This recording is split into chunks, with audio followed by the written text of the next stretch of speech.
Hi, welcome back to my channel. இன்றைக்கி நம்ம பார்க்க போகிற class how to draw ice.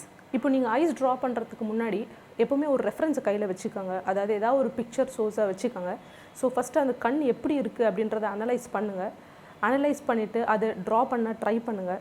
So இப்போ நான் சொல்கிற இந்த சின்ன சின்ன டெக்னிக்ஸ் மூலமாக அதை வச்சு நீங்கள் ஒரு ரெஃபரன்ஸை வச்சு நீங்கள் ட்ரா பண்ணிங்கன்னா உங்களுக்கு இந்த ஐஸ் வரைகிறது ரொம்ப ஈஸியாக இருக்கும். இப்போ நான் ஐஸ் வரைய போகிறேன் அப்படின்னா ஃபஸ்ட்டு கைட்லைன் இந்த மாதிரி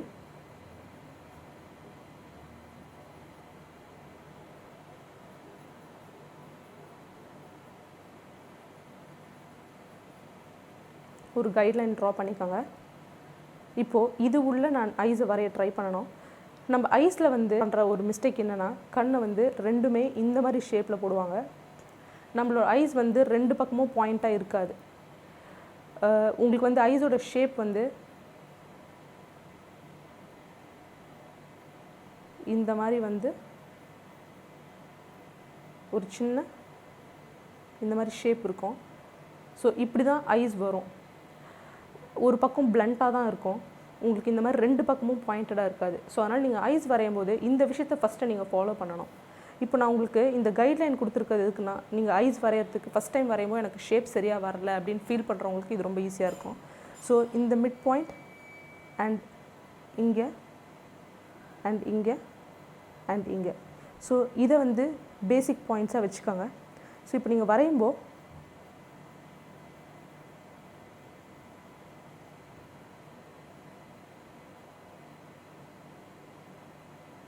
இந்த ஷேப்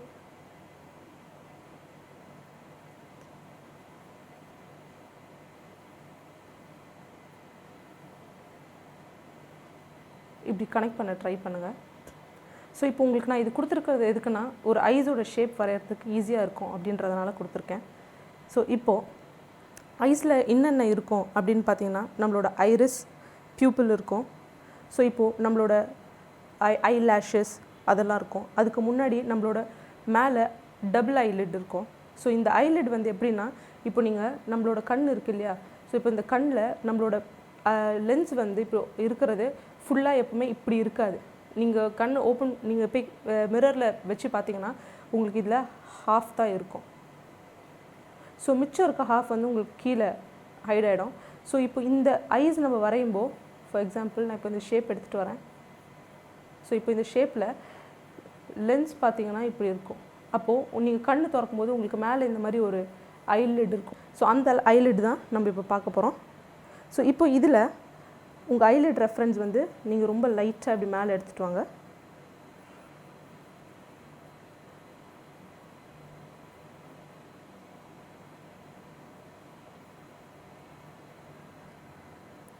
அண்ட் அகெயின் நம்ம கீழே இருக்கிற ஷேப்,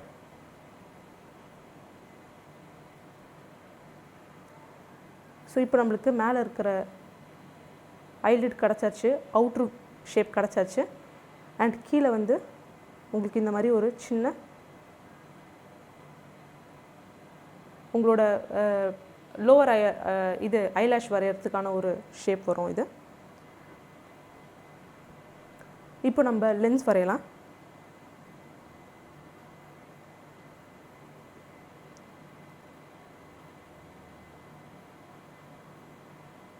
லென்ஸ் பொறுத்த வரைக்கும் இப்படி ஒரு இமேஜினரி லைன் போட்டுக்கோங்க.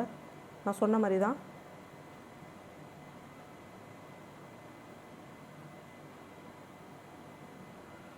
ஸோ இப்போ பார்த்தீங்கன்னா உங்களுக்கு இந்த ஐலிட் கரெக்டாக மேட்ச் ஆகிடுச்சுங்க இல்லையா. ஸோ இந்த ஷேப்,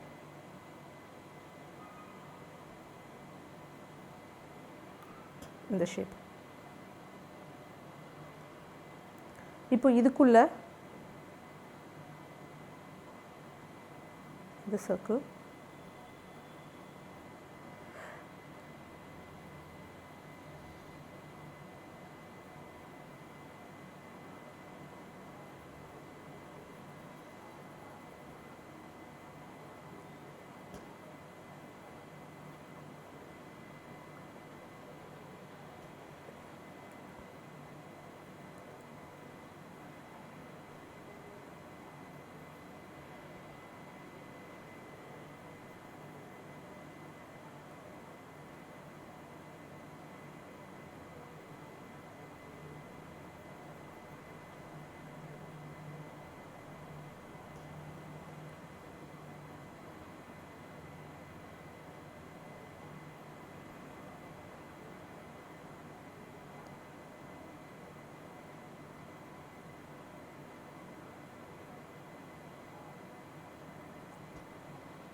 இப்போது இது நான் ஒரு அவுட்டர் ரெஃபரன்ஸ் கொடுத்துட்டேன்.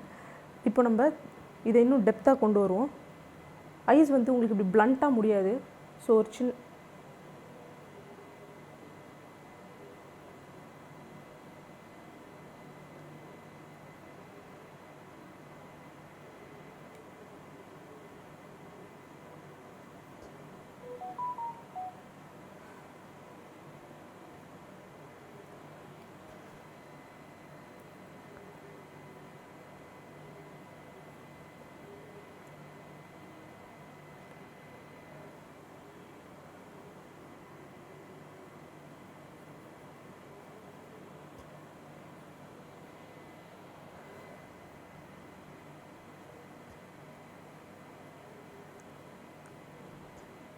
அதே மாதிரி நம்ம எல்லாருக்குமே கண்ணுக்கு கீழே லைட்டாக அப்படி ஒரு பேக் மாதிரி இருக்கும், ஐ பேக் மாதிரி. ரொம்ப ஹெவியராக போடக்கூடாது, ஜஸ்ட் ஒரு மைல்டு ஐ பேக் மாதிரி இருக்கணும். அண்ட் அடுத்து இப்போ நம்ம வரைய போகிறது லேஷஸ். ஸோ லேஷஸ் வரைகிறதுக்கு ஒரு டெக்னிக் இருக்குது. எப்போவுமே லேஷஸ் வரையும் போது நம்மளோட பென்சில் வந்து ரொம்ப ஷார்ப்பாக இருக்கணும். பிளண்ட் பென்சிலை நீங்கள் வரையும் போது உங்களுக்கு இந்த மாதிரி லைன் வரும். பட் ஆனால் இதுவே நீங்கள் ஷார்ப் பென்சிலை ட்ரா பண்ணுறீங்க அப்படின்னா உங்களுக்கு லைன் வந்து இன்னும் பாயிண்டடாக வரும். ஸோ அதனால் எப்போவுமே நீங்கள் ஷார்ப் பென்சில் வச்சுட்டு நீங்கள் ஐலேஷஸ் மட்டும் ட்ரா பண்ணணும். ஸோ இப்போ நான் ஐலேஷ் வரைகிறேன். ஸோ ஐலேஷ் வந்து எப்போவுமே நீங்கள் சேம் நம்ம இந்த ஐஸ் வரையும் போது அந்த ரிதம்க்கு ஏற்ற மாதிரியே போகணும். நீங்கள் ஐலேஷஸ் வந்து இந்த மாதிரி இப்படி இப்படி இப்படி போட்டிங்கன்னா இந்த லுக் நல்லா இருக்காது. உங்களுக்கு வந்து இது பார்த்தீங்கனாலே கார்ட்டூனியாக இருக்கும். ஸோ இந்த மாதிரி போடக்கூடாது. உங்களோட ஐலேஷ் வந்து ஒரு சின்ன லைட் டிக் மார்க் மாதிரி இருக்கணும். ஸோ இங்கே இருக்கும்போது பாட்டமில் திக்கராக இருக்கணும். அண்ட் எண்டு க்ளோஸ் ஆகும்போது அது வந்து ஒரு டிக் மார்க் மாதிரி கிராஜுவலாக தின்னர் ஆகணும். ஸோ இப்போ நம்ம இதில் பார்க்குறது, ஸோ இந்த மாதிரி போடுறதாமல் இப்படி போடணும். ஸோ உங்கள் ஐலேஷஸ் வரையும் போது நேச்சுரலாகவே உங்கள் ஐலேஷஸ் வந்து இந்த மாதிரி மூவ் ஆகணும். ஸோ அப்படி மூவ் ஆனால் தான் உங்களுக்கு அந்த ஐலேஷஸ் வந்து நேச்சுரலாக இருக்கும். ஸோ இப்போ இதில் பார்த்தீங்கன்னா நம்ம வந்து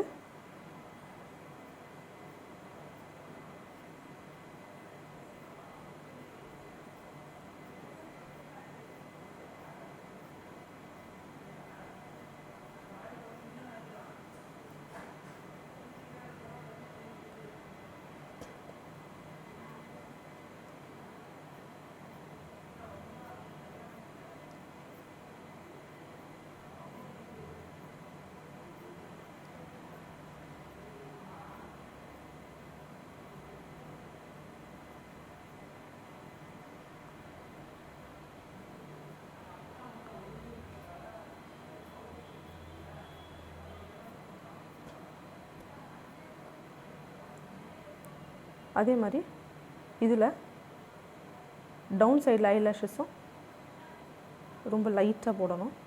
ரொம்ப ஹெவியராக இருக்க வேண்டாம், லைட்டாக ட்ரா பண்ணிக்கோங்க.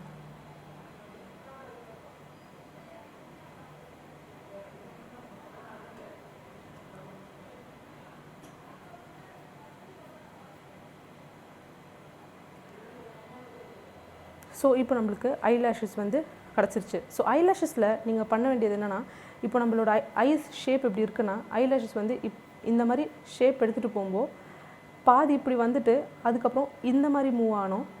நிறைய பேர் என்ன பண்ணுவாங்கன்னா ஐலேஷஸில் இப்படி ட்ரா பண்ணுறாங்கன்னா ஒரே சைஸில் ஒரே டைரெக்ஷனில் இருக்கும். அந்த மாதிரி இருந்தால் லுக் இருக்காது. ஸோ ஐலேஷஸ் நீங்கள் உங்கள் கண்ணாடியில் நின்று உங்கள் ஐஸை பார்த்தீங்கனாலே ஐலேஷஸோட ஷேப் வந்து எப்போவுமே ஃபஸ்ட்டு இந்த மாதிரி இதுக்கேற்ற மாதிரி அது மூவ் ஆகிக்கும். உங்களோட ஷேப்புக்கு. ஸோ ஒன்று பாதி வந்து இந்த டைரெக்ஷன் அண்ட் பாதி வந்து உங்களுக்கு இந்த டைரெக்ஷனில் இருக்கும். ஸோ அதே தான் நீங்கள் இங்கே ட்ரா பண்ணும்போதும் பண்ணணும்.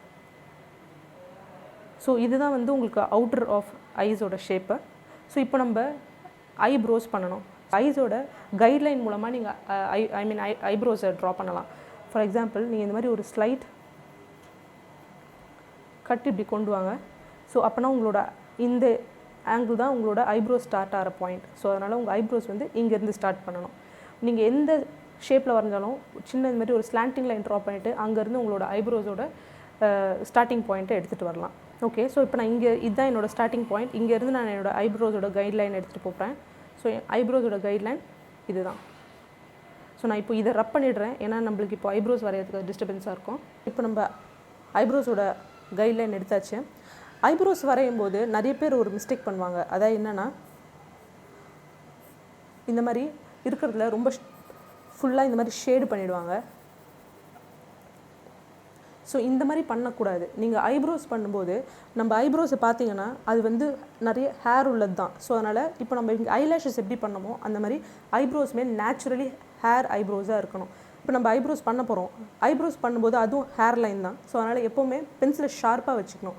ஏன்னா நம்ம ஹேர் லைன் பண்ணும்போது ரொம்ப மைன்யூட் லைன்ஸ் கொடுக்க போகிறோம். ஸோ அதனால் இப்போ நீங்கள் இதை பார்த்தீங்கன்னா ஃபஸ்ட்டு நம்மளோட ஹேர் வந்து ஃபஸ்ட்டு ஒரு கைட்லைன் நீங்கள் எவ்வளோ திக்காக வேணும் அப்படின்றதுக்கு வேணால் ஒரு கைட்லைன் வச்சுக்கோங்க. ஃபார் எக்ஸாம்பிள் என்னோடய ஐப்ரோஸ் வந்து நான் இந்த மாதிரி வைக்க போகிறேன். இது வந்து பர்ஃபெக்ட்லி ஐப்ரோடு ஐலைனாக இருக்கும். ரொம்ப நேச்சுரல் ஐலைன் ஹேர் லைன் இல்லாமல் இது வந்து ஐப்ரோஸ் ட்ரிம் பண்ணால் எப்படி இருக்குமோ அந்த ஷேப்பில் எடுத்துகிட்டு வர போகிறேன். ஆனால் இதில் வந்து ஹேரோடு எடுத்துகிட்டு வர போகிறேன். ஸோ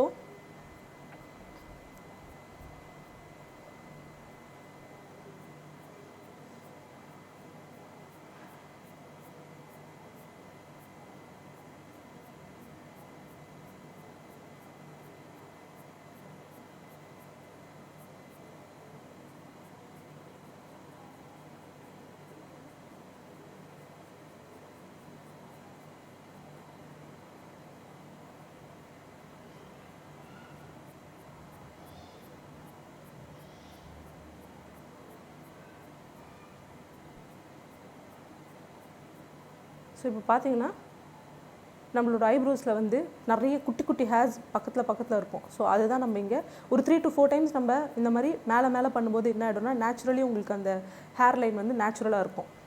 ஸோ நீங்கள் ட்ரா பண்ணும்போது எப்போவுமே ஸ்டார்ட் பண்ணும்போது நீங்கள் இந்த மாதிரி இந்த டைரெக்ஷனில் இப்படி ட்ரா பண்ணிவிட்டு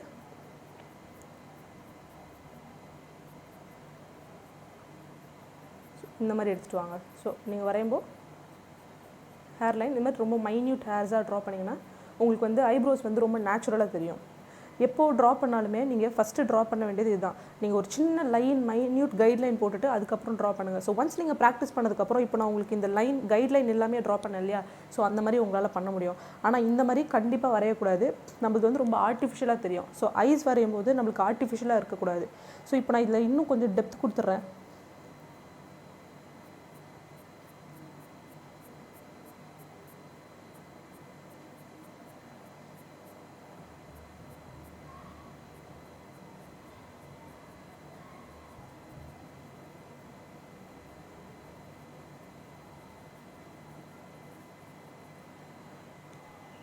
ஸோ நம்மளுக்கு இந்த மாதிரி ஐப்ரோஸ் கிடச்சிரும்.